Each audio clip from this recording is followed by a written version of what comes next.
of the South.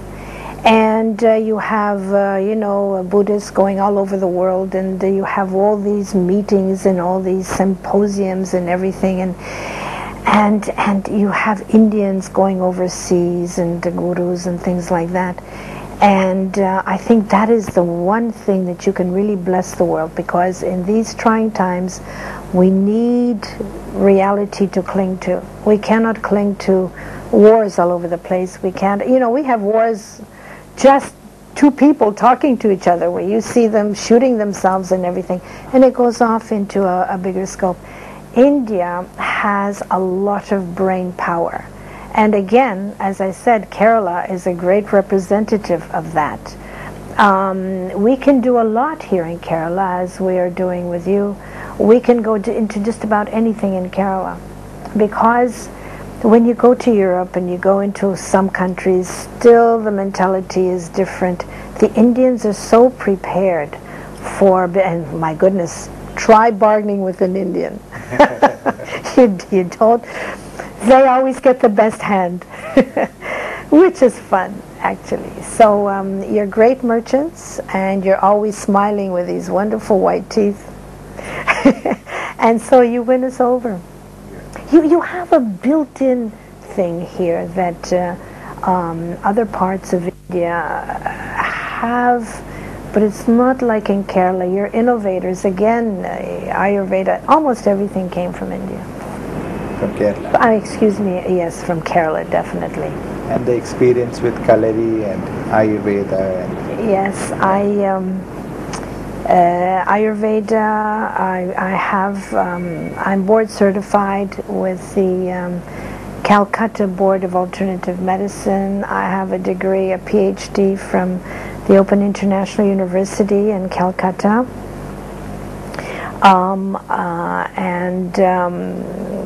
Everything is represented there. I think it's a great university. It is supported by the World Health Organization, by the way. And it's really worthwhile for people who want to learn about alternative medicine. They really should go there. It's not a plug for the university, it's just coming from my heart. Kalari, you introduced me to Guru Kal, who is one of the sweetest human beings I have ever met, and I think you'll agree. He's a great guru of martial arts, of Kalari, and he passed on the Chunda Marma to me, and he saw me when you introduced him to me, and he said, "Give me your hand." That time I didn't really know what was going on, and I felt a little bit of a shiver.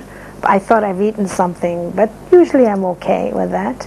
And then he had some people in his school, and he said, "Point your finger," and when I pointed my finger, they fell down.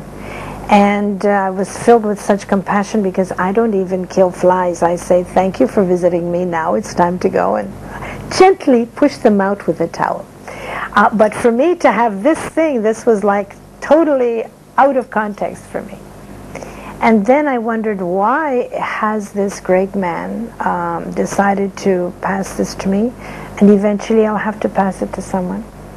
And he said it was the compassion, but beyond that, we're into martial arts, and we're hurting in each other, and we're afraid of each other. Martial arts is not about that. Martial arts is about getting rid of the fear, and we have not understood it anywhere in the world. We're still afraid of each other. We're still trying to hurt each other, as I said. And there's a lot of spirituality to martial arts, and the Guru Kal is very spiritual. And I've had so many discussions with him.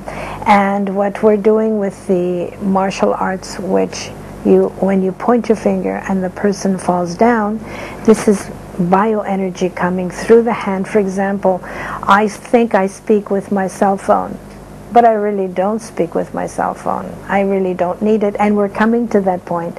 I think I switched the channels with the channel changer on my television set, but I really don't need it.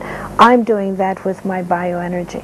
And as the Guru Kal will say, if one points one's finger at a cucumber growing on the vine, within 3 days that cucumber will fall and there will be a brown spot, because that bioenergy has been directed. So when someone points a finger at you, when we were little children, our parents said, don't point your finger. Well, there is a lot to it. You should not, because that person is directing a lot of bioenergy.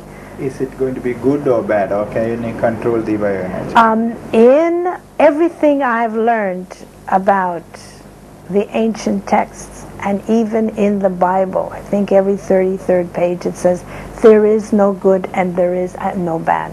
Okay. Everything is perfect. Now, if you want to come in and say, okay, good and bad, it's good, because if we understand it correctly, then we can work with it. We can understand that we are attacking the marma points, the energy points in the body. And the body is all energy. It's like a crossroads, you know, all these routes going this way and that way, and if there's a little blockage here, that's when we feel a pain here and there. And very briefly, you've heard me saying this many times, but the body is little bubbles, and which we call cells, and they split in half, and then they split again, and 2,000, and 2 million, and 2 billion, and all these little bubbles who are full of energy and information and oxygen and nitrogen and carbon dioxide, all the things that we need to live, to survive. And there are yogis who have not eaten for 18 years. They know how to work with that. So all these little bubbles, little cells come together closer and closer and closer and closer and closer until they form the material aspect, until they form a body. And then we draw a little line around it and we say, okay, now we have a Mr. Rajmohan. And that is a human being. But what is it really? It's still those little bubbles of air. And that's why in India it's so important. You have told us about pranayam, to breathe, because we need to aerate this body, and we need to open these marma channels, these points, because they are energy. And what is energy? It's just air, space. Tell us your experience between Islam and Christianity and Hinduism, because you have vast experience in the religions. I have studied them, I've experienced them, and I think that at one time I was very religious. I was lighting candles all over the world, not really understanding the religion, just going by all the information, the input. And religion is great when we take out a few things from it. For example, religion teaches us to fear the devil, hate the devil, fight the devil. And these are things that we're now finding out are kind of covering up the reality. It also teaches us the self, and it also opens up little by little the journey of finding out who we really are. But once we pull out the spirituality in religion, then I think we'll be much better. And I think the worst thing we can do is put guilt into a human being, because from that guilt then a lot of complexes. I studied psychology, and a lot of complexes, and from one complex you have 50 other complexes, and there's no end to it. And it's so simple really to know what to do. Just love. It's great for the audience to know the importance of the religious harmony, that you can kind of, you are an embodiment of.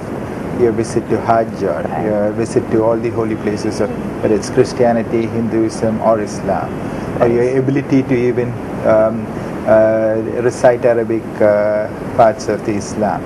It's important that you should tell them, because Kerala has a great history of religious harmony, and that is what is required in the state, not only in the state or in the country, but all over the world. Would you like to talk about anything? I think all of us are trying to go to the same place. I think all of us are trying to love each other, because even in these times when people are blowing themselves up and fighting with each other,